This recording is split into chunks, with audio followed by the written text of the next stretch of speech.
noong Biyernes, Marso 28. Makikita ang dagsa ng mga tao. Puno ang mga venue. Umaapaw pa hanggang sa mga lansangan. Mula sa mga parada hanggang sa malalaking pagtitipon, iisa ang sigaw ng mga dumalo. Pasasalamat sa dating Pangulo para sa isang Pilipino na tinagurian nilang pinakamagaling na lider ng bansa. Sabi ng PNP, may natanggap daw silang report na nagsasabing 60,000 na katao lamang daw ang dumalo sa nationwide global tribute para kay Tatay Digong. Kinumpirma mismo ito ni Police Regional Office 3 Director at Concurrent Spokesperson Police Brigadier General Jean Fajardo. Sa Davao pa lang na baluarte ng mga Duterte, nasa mahigit 300,000 katao na ang dumalo sa birthday rally ng dating Pangulo. Halos 50,000 naman ang pinagsama-samang bilang sa Central Visayas, habang libo-libo rin ang nagtipon-tipon mula naman sa iba't ibang bahagi ng Luzon. Hindi naman pinalampas ni dating Presidential Legal Counsel Attorney Salvador Panelo ang maling datos na inilabas ng PNP.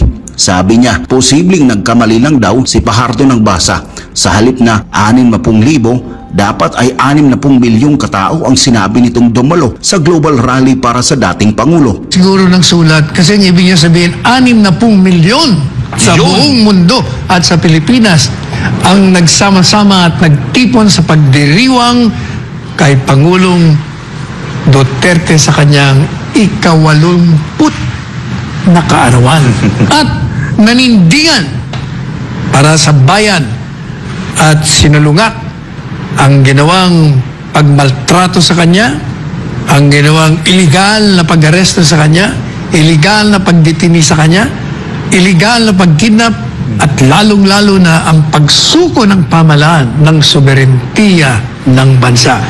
Hindi 60,000 no ang ibig niya sabihin, nagkamali lang. 60 million no.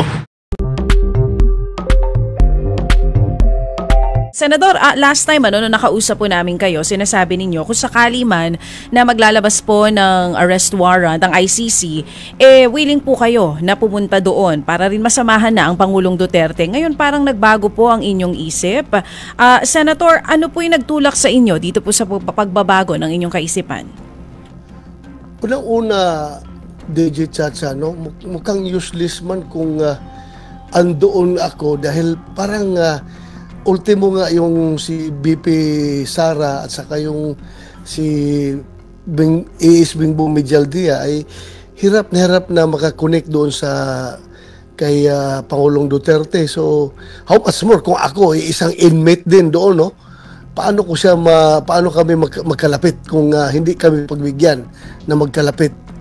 So parang nakikita ko sayang lang rin yung kagustuhan ko na mas pagsilbihan siya, tapos hindi rin kami pwede maglapit, hindi rin kami pwedeng magkasama.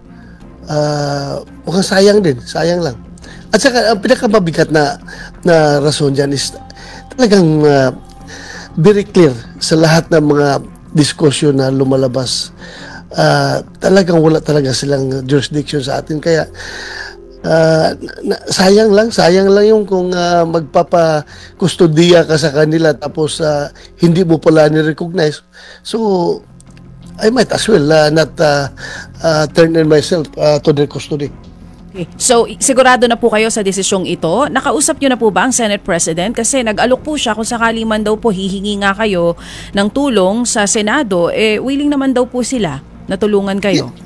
Yeah, that's my first option. That's my first option talaga. I will exhaust all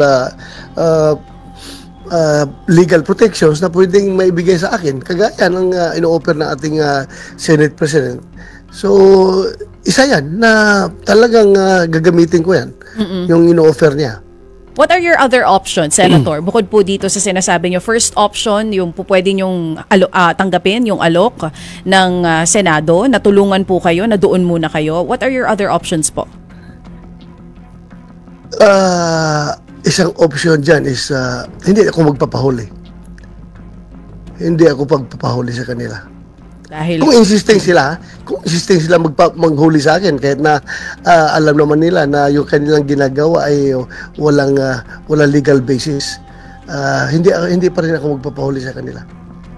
So, gagawin nyo ang lahat para hindi kayo mahuli. Ngayon po ba may naririnig na kayo kung papalabas na itong arrest warrant? Anytime, sabi yun man ang pinagsasabi nila. Anytime daw lalabas. So anytime lang rin, ready rin ako. Whatever happens, din, ready tayo. Opo, Senator, ngayon po kasi ay incumbent kayo. Ano po? And well, kung talagang ating susundan itong mga survey na ito, mukhang kayo po ay due for re-election. So, Yes, opo. So, kung sakasakali ho ba na talagang may arrest warrant laban sa inyo, meron kayong sesyon, I think on June 6. At tapos niyan, ang balik ho ninyo ay after the sona na ho ng Presidente, July 28. Ano po yan? Magtatago po kayo hanggat may arrest warrant kayo? Yun po ba yon? Hindi, Tino. Sabi ko nga, kung ako'y magtatago, kung mag-i-insist sila na hulihin ako, pero yung pinakaunang options ko is yung i-avail ko yung protection na Senado. So, I can stay forever in the Senate, at least hanggat hindi madesisyonan ng Supreme Court yung aking petisyon. Okay, sige. So para mas klaro po, no? Kasi ngayon, sir, sorry, ngayon nga po, ang tanong nga ng marami dito na nanonood sa atin, bakit ba pabago-bago na sinasabi o desisyon si Senator Bato? Siguro doon po muna tayo. Kasi magmula nung una, di ba, susuko ako.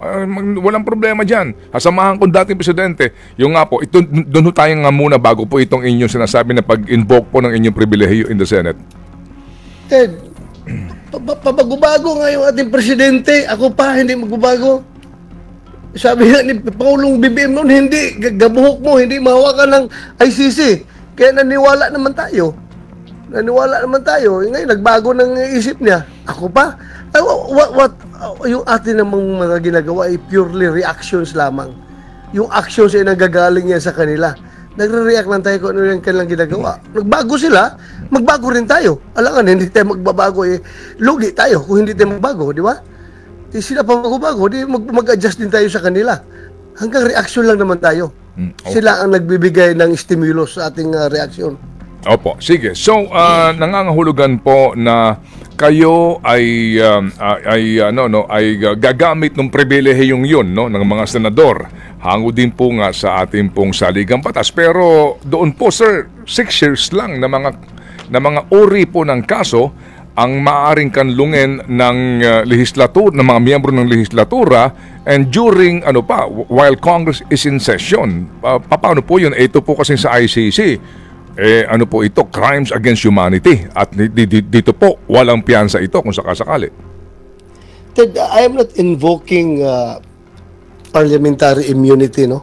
I'm not invoking that immunity dahil alam naman natin na yung immunity na covered ng immunity is only 6 years and below.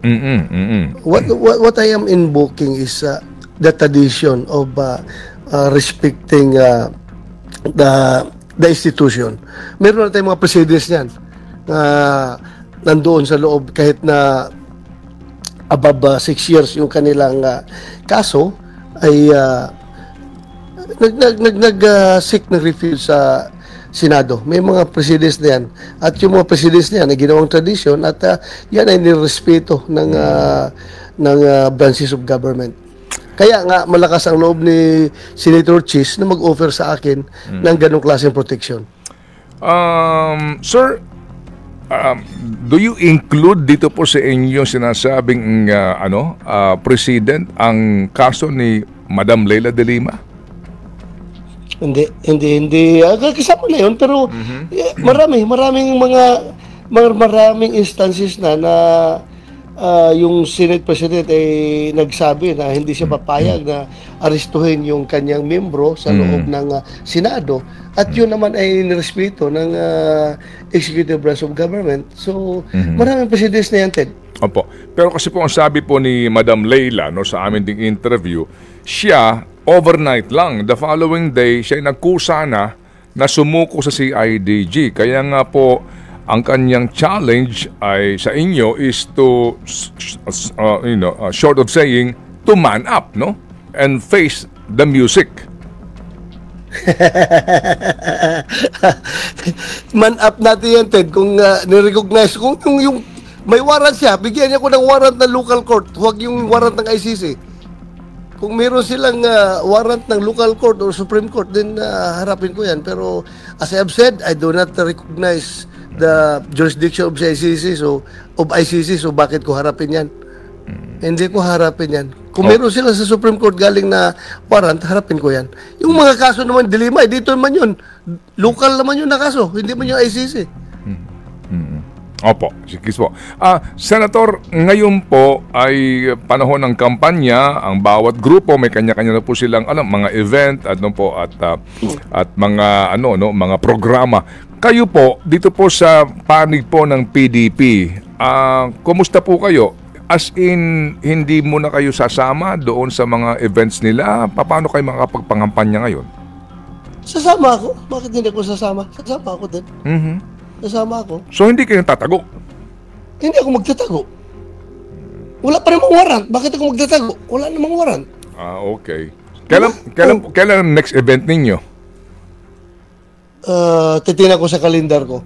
Oo. Right now, evented. Andito ako, umiikot ako. At hindi ako nagtatago. Kinakausap ko yung mga tao. Guerrilla tactics nga lang yung aking pangangampanya. Opo. Wala tayong audience, wala tayong host. Kaya, kuwan lang. Papunta na lang sa mga kung sino gustong humarap sa atin at makinig. Opo. Sige po. Meron ba kayong pakikipag-usap kay VP Sara habang siya naandoon sa Dahig? Wala. Hindi ko na siya makontak. Okay. Pero you're trying to reach her? Hindi ko na makita. Hindi ko makita yung kanyang kuwan kasi yung cellphone niya, parang nagbago ng cellphone. Opo. Birthday po ng dating Pangulo on March 28. May balak ba ho kayong gumawa ng kaparaanan para makausap ang dating presidente? Titingnan ko. Hanap ako ng paraan. Kung sino pwede kontakin doon na may connect tayo doon. Pero sa FCC, mukhang mahirap mo yung makonect doon. Sila nga mismo na nandoon. Sila Harry Roque, sila si Robin Hood Padilla, Senator Robin Hood Padilla. Medyo nahirapan nga, nandoon na sila physically. Much more tayo na napakalayo natin dito. Opo. Kung sakali po at makausap niyo po ang dating presidente, meron ba na, pwede ba yung kumamarapatin lang ninyo, ano kaya ang maaari niyo po sabihin sa kanya pong, it's 79th birthday, right? O 80th? Well, ang masasabi ko lang sa kanya ay itong lahat ng mga pagsubok na ito ngayon ay malalampasan natin ito. Walang permanent sa mundong ibabaw. Everything is temporary. So, magpakatatag lang tayo, laban lang at huwag mag-surrender. Yun lang ang ating isasabihin sa kanya. Huwag siyang sumuko sa laban. Laban lang. Because the whole Filipino people, hindi ko naman sinasabi na 100% kasi meron naman rin talagang tuwan-tuwa na nakakulong siya ngayon, pero majority of the Filipino people, even those who are outside the Philippines, other parts of the universe ay nandoon na nakikiramay sa kanya at gustong-gustong maibalik siya dito sa Pilipinas. Opo. Senator, ang inyong partido PDP ay sigurado magpapagawa po ng inyong sample ballot, di po ba? Para sa inyo pong line-up, right? Opo. No? I'm not sure. Pero kasama yan sa mga plano siguro. Isasama nyo ba ang pangalan ni Senator Amy Marcos sa sample ballot ninyo? I don't know, Ted. I don't know. Pag-usapan pa yan ng partido. Pero kung ako ang tanungin mo, personal, wala akong masamang kuhan kay Sin Aimee. I know her personally. She's my best friend sa Senado. Wala akong nakikitang masama sa kanya. Opo. So, kumbaga, wala kayong objection kung isama po sa sample ballot ng inyong partido ang pangalan ni Senator Amy? Well, depende yan kung pag desisyonan yan ng executive committee or pangkalahatan ng PDP. Ako'y wala akong, as I've said, wala akong masamang tinapay kay Senador Aimee. Okay, sige po. So ito po, ano po ang inyong masasabi ngayon sa mga nanonood, nakikinig po sa atin? Mula dito po nga po, dito ngayon sa inyong sitwasyon para din po kayo mas maintindihan po nila. Lalo na ho doon sa mga baka po nga hindi na aiintindihan itong inyong mga sinasabing umano'y pabago-bago pong statement. Go ahead, sir. Sa aking mga kababayan, alam mo, I am a graduate of the Philippine Military Academy. Alam po ninyo, pinag-aralan namin yung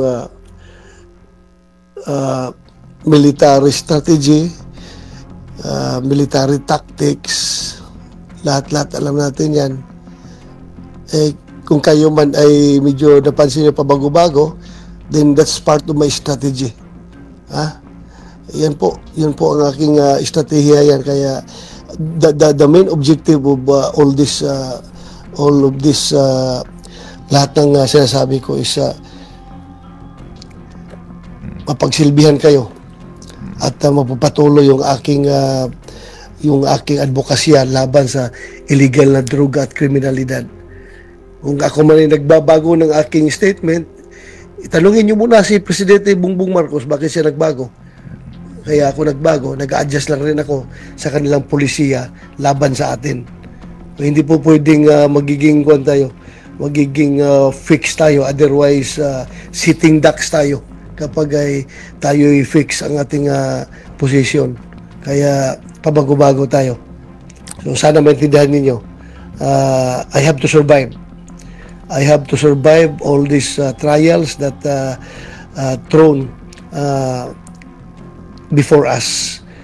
At hindi po pwedeng pakuanta ito, para lamya-lamya. Kailangan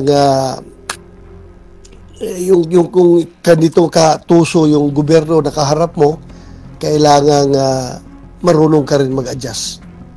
So, yun lang din. Opo, Senator, sorry po, may pahabol lang dito na katanungan ng aming mga kasamahan po sa news, no? Just a reaction po doon sa comment din ng Malacanang at ng ilang pa doon sa inyong sinasabi na si Secretary Anyo ni hindi man lang sa inyo tumimbre bilang mga magkakaibigan o dating miyembro ng gabinete ng Pangulong Duterte. Ang sinasabi po, ano bang inaasahan mo dito kay Secretary Anyo? Ang loyalty sa inyo, sa mga Duterte, sa iyo, Senator Bato? Oo, dapat ang loyalty niya sa bayan. Ano po yung reaction doon? Well, I agree with him. But kahit pa paano, Ted, you cannot totally dehumanize a person. Kung meron kang connection sa tao na yan, officially, personally, or whatever, emotionally, kung anong connection meron ka, hindi mo pwedeng mawala yung kaya nga meron tayong sinasabing utang na loob, di ba? Meron tayong sinasabing utang na loob. Kaya hindi mo totally ma-detach yung personal mo na buhay sa yung official na buhay.